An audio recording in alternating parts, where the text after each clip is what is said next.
Assalamualaikum, ketemu lagi kita dalam episode ngomong-ngomong. Hari ini seperti biasa nih, dalam episode ngomong-ngomong aku akan ngebahas tentang buku, dunia literasi, tulis-menulis, dan lain-lain yang berkaitan dengan perbukuan. Nah, kali ini aku ngajak salah seorang temen aku yang penulis juga, yang pertama kali jadi temen aku di kampus fiksi, salah satu komunitas di dunia tulis-menulis. Langsung aja kita sambut Cindy.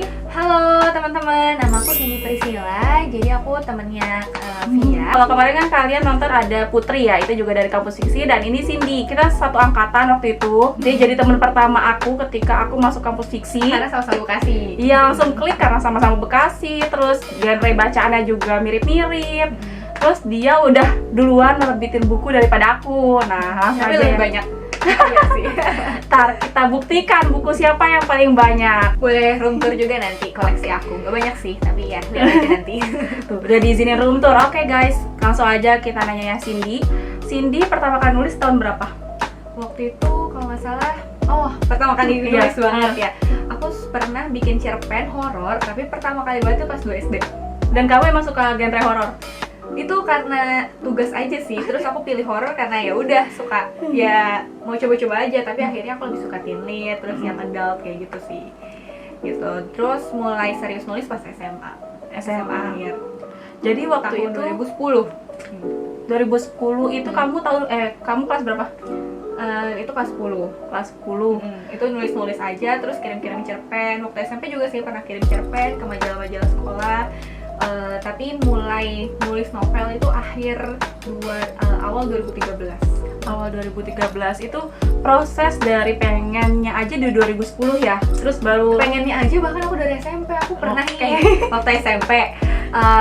Waktu SMP itu aku nulis novel sendiri, bener-bener aku cetak sendiri, print sendiri. Abis itu aku bagi-bagiin ke teman-teman di sekolah. Terus nanti di halaman belakang tuh ada kosong, jadi dia bisa komen tentang tulisan aku. Itu waktu SMP kelas 2.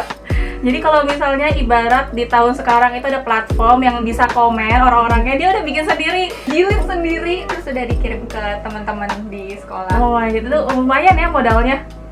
Enggak sih, jadi kayak cuma 2 paling. Habis itu di paling belakang itu ada kertas gitu, biar mereka bisa nyatet-nyatet sendiri. Mereka beli apa kamu ngasih? Aku ngasih. Wow. Jadi mereka ganti-gantian bacanya. Jadi aku biar pengen tahu aja, terus kata mereka ih seru gitu-gitu, ya udah. Nah, buat Tapi yang- masa namanya anak SMP ya, ya udah masih kayak gitu aja. Iya sih, buat teman-teman nih yang pengen banget nulis dan nggak tahu ini tulisannya bagus apa belum, terus kalian masih sekolah, bisa banget nih pakai teknik ini. Kalau sekarang kan juga ada platform, nah tinggal pilih lah gitu. Kalau emang kalian di tempat kalian susah dapat internet atau dibatasi sama orang tua, nah bisa pakai teknik nulis, di print, di fotokopi, terus buat dapat testimoni dari teman-teman kalian ya, gitu. atau kalau yang ada internet pakai Google Doc nanti bisa komen langsung. Kayak kirim tugas ya. Terusin untuk di 2013 kan itu kamu menerbitkan buku solo. Judulnya apa?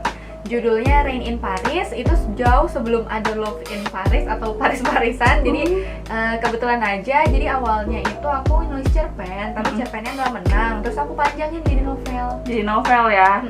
Waktu itu udah ada I Fell in Love pasti kan? Iya. Udah ada.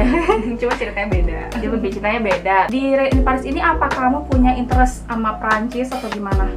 Ya karena namanya masih muda gitu kan, remaja, suka banget gitu dunia-dunia yang kayak klasik, Eropa, terus ya kayaknya tuh Paris aja tuh lucu gitu kan, maksudnya bukan lucu sih, ya romantis gitu kan, sesuai dengan temanya, karena kan hujan gitu, Rain in Paris. Kamu udah pernah ke Prancis sebelumnya? Pas nulis buku belum.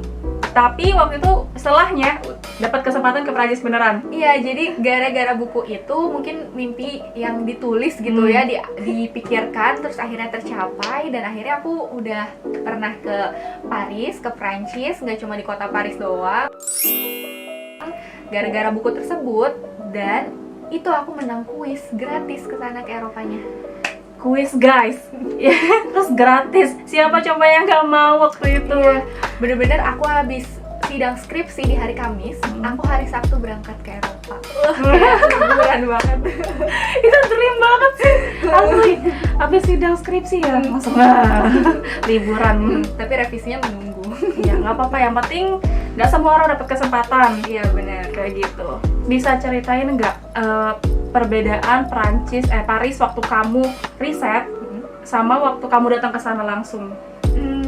Jadi waktu riset kan aku lebih ke tanya teman-teman yang udah pernah ke sana atau saudara yang pernah ke sana. Habis itu aku juga dari Google Maps. Ya pokoknya taunya yang bagus-bagus aja gitu tentang Paris, nggak baca yang buruk-buruknya gitu. Ternyata di sana ya mungkin ada yang kotor gitu, tapi tetap suasananya tuh wow banget gitu. Dan waktu aku kesana itu pas musim gugur, autumn, jadi suasananya makin romantis gitu kan. Ya perbedaannya sih lebih ke kayak gini orang-orangnya pada sibuk banget naik kereta bawah tanah, apa sih namanya? Lupa. Iya. Ya itu Subway gitu ya. Jadi benar-benar terus mungkin ternyata ada banyak pengemis juga di sana, dan ya nggak seindah itu tapi tetap indah sih, karena kan yang namanya pertama kali gratis, nikmatin aja. Iya, ya sebagaimana kota-kota di mana-mana ya gitu ya, pasti ada plus minusnya. Cuman yang kelihatan di kita mungkin luar negeri gitu. Terus Benar. karena kita riset jadi terbatas lah ya daripada pengamatan langsung gitu. Terus waktu pertama kali ke Prancis itu rasanya kayak apa? Deg-degan gak sih, kayak ya ampun ini mimpi jadi nyata gitu? Ya benar-benar mimpi jadi nyata. Semua yang ada di buku aku akhirnya aku bisa datang ke sana, termasuk kayak toko buku yang dulu Shakespeare pernah di sana. Itu aku ke sana gitu, bener-bener wah. Terus pas aku baru nyampe Menara Eiffel tuh langsung wah ternyata megah banget ya gitu. Apalagi kalau malam kan lampunya nyala. Sin, aku kan sering dengar menulis itu ada kaitannya sama membaca, maksudnya erat lah ya gitu. Kamu ini udah senang baca dari usia berapa dan seberapa giat membaca?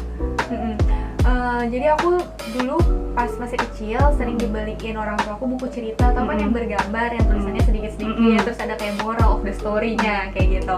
Nah aku ya waktu kecil sukanya baca buku. Terus aku nggak begitu suka baca komik, jadi dari situ aku beli majalah Bobo, Gadis, Go Girl. Nah itu mulainya. Terus baru sudah suka baca novel, teen lit, yang adult, baru merambat ke buku non fiksi yang lebih berat gitu. Sampai sekarang masih suka baca yang adult, romance gitu? Masih suka baca novel, masih suka baca buku non fiksi, lebih ke self help gitu, buku-buku seperti itu sih. Sama buku, mungkin sekarang buku-buku tentang nikah, terus mungkin parenting buat belajar ya, walaupun belum gitu. Nah, tadi kan udah disinggung soal buku nikah, parenting. Nah itu sebenarnya ketertarikan itu setelah menikah, apa ada pergeseran selera nggak sih dari sebelum dan sesudah menikah? Karena sini kan udah menikah ya teman-teman gitu. Terus secara bacaan pun pergeseran lah seleranya, atau nulis juga udah bergeser seleranya gitu, kayak gitu nggak? Ya pastinya karena udah makin dewasa sekarang, jadinya nulisnya juga lebih ke dewasa, mungkin nulisnya tentang percintaan yang lebih mature. Terus kalau teen lit kadang masih suka baca tapi udah nggak begitu relate ya, karena udah dewasa itu. Aduh ternyata permasalahan hidup bocah-bocah tuh receh banget gitu kan. Kayak si A, si B ngerebutin si C gitu. Jadi ya pastinya ada pergeseran. Terus karena aku kerja juga sebagai digital marketing, jadi aku harus update ilmu-ilmu, jadi baca buku tentang marketing juga. Seperti itu sih buku non-fiksi. Jadi banyak non fiksi ya gitu dibanding fiksinya. Apalagi kalau di zaman sekarang kan kita remajanya aja udah beda banget sama zaman kita dulu. Padahal kita nggak dulu-dulu banget gitu. Iya, Ternyata mengalami pergeseran itu, waktu mengalami transisi itu apa ya, lumayan berat nggak sih Sin? Kayak kehilangan jati diri waktu remaja lagi nggak? Nah kalau misalnya lagi kangen gitu kan, pasti aku baca lagi tuh buku-buku novel-novel teen lit. Tapi kalau misalnya aku sih baca lebih ke supaya refreshing ya. Jadi ya udah baca yang adult atau romance, atau mungkin buku-buku yang menyemangati hidup gitu. Karena kan kita makin dewasa, mungkin masalah juga makin banyak, jadi biar lebih semangat aja sih. Kayak nemu inspirasi gitu dari baca buku. Nah, tadi kan kita udah bahas kalau Cindy ini juga penulis, terus udah menghasilkan buku. Gimana kalau kita tunjukkan aja sekarang buku-buku apa aja? Nulis cerpen terus diterbitin di sini, jadi kayak buku kumpulan cerpen gitu. Namanya antologi teman-teman, kalau ada yang belum tahu. Antologi, di sini ada cerpen aku, salah satunya menang lomba juga. Judulnya apa? Judulnya di sini Snow in the Heart bukunya. Snow in the Heart. Terus terbitan tahun tahun 2013. Buku ini nih yang Rain in Paris, yang buku solo pertama aku dan belum nerbitin lagi nih, sering banget teman-teman. Jadi karena kesibukan juga, ini novelnya alhamdulillah cetak ulang 2 kali doang gitu. Terus 2 kali cetak ulang? iya betul. Enggak, cetakan pertama, Oh. cetakan kedua gitu. Jadi sekali cetak ulang tapi sebelumnya udah dicetak teman-teman. Terus Nah, ini buku yang disebut-sebut tadi nih yang apa namanya? Yang membuat si Cindy ini ke Prancis. Ya, ke Eropa lebih Ke tepatnya. Eropa. Aku juga pernah ikut pelatihan di Gramedia, dan ini kumpulan cerita juga, antologi dari Gramedia, judulnya Kata-Kata Kita. Salah satu cerpen aku juga ada di sini. Wow. Ini mungkin masih ada ya kalau yang ini di toko buku. Tahun 2015. Dari Eropa itu aku menang kuis, ternyata nggak cuma jalan-jalan aja. Wow. Tapi ternyata itu dibukukan, kayak dreams come true banget gak sih, ya kan? Jalan-jalan tapi nerbitin buku juga dari hasil pengalaman kalian. Iya betul, judulnya Born to Explore. Jadi ini buku lanjutan Generasi Langgar. Penulis utamanya itu Yoris Sebastian dan juga Dila Amran. Dan ada 3 pemenangnya yang ke Eropa, termasuk salah satunya aku. Jadi di sini ada foto aku juga. Mana ya, bentar. Nih ada foto aku juga di dalam bukunya gitu. Ini pas foto aku menang kuisnya. Menang kuisnya. Terus juga di sini ada banyak foto-foto tentang pengalaman para yang terpilih Traveler. traveler yang terpilih buat mengelilingi Eropa. Ini kesempatan emas banget sih. Saya belum ada lagi ya sekarang ya. Iya, kemarin dia terakhir ke Jepang sih. Benefitnya itu teman-teman dari menulis, kita juga bisa jadi traveler, terus juga bisa menemukan sesuatu yang baru yang mungkin selama ini belum pernah kita temukan sebelumnya gitu. Tapi kalau pandemi gini kan susah ya untuk traveling gitu, sesama kota aja kadang-kadang ngerasa masih strict lah gitu. Oke, terima kasih teman-teman udah nonton video ini. Terima kasih juga buat Cindy. Sama-sama. Akhirnya kita ketemu lagi setelah sekian lama. Nah, selama ini kan Iya. kita ketemu di online aja. Jadi bisa lebih bermanfaat. Semoga juga memberikan inspirasi buat teman-teman. Dan semuanya. karena kita udah dikasih izin tadi buat room tour, lebih tepatnya untuk ngecek atau ngeliatin buku-buku apa aja yang jadi referensi Cindy atau yang nemanin Cindy di waktu luangnya. Siapa tahu bisa menginspirasi kalian juga buat nyari referensi buku-buku apa aja sih dalam waktu luang kalian tuh yang mau dibaca kayak apa aja.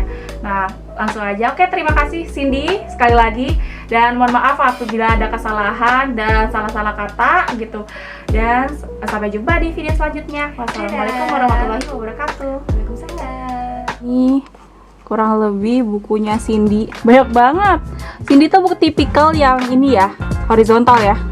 Campur-campur. Jadi per penulis sih aku. Lebih ke per penulis ininya.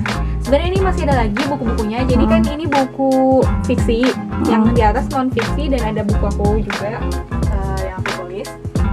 Itu non fiksi. Sebenarnya masih ada lagi buku fiksinya. Kalau non fiksi aku lebih sedikit sih bukunya.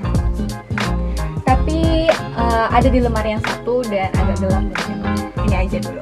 Penulis Ini yang favorit. favorit. Iya, penulis favorit kamu siapa di antara semua? Aku suka banget buku The Hunger Games series Oh, yang Susan Collins. Terus aku juga suka akhir-akhir ini suka yang Terelie yang Bumi Bulan Matahari Bintang serialnya. Itu sih yang paling aku suka sebenarnya, Susan Collins. Sama Ika Natasha sih. Kalau untuk yang romance. percaya atau enggak ya guys, ini tuh sebenarnya nggak semuanya. Masih ada yang lain, cuma dia sembunyikan.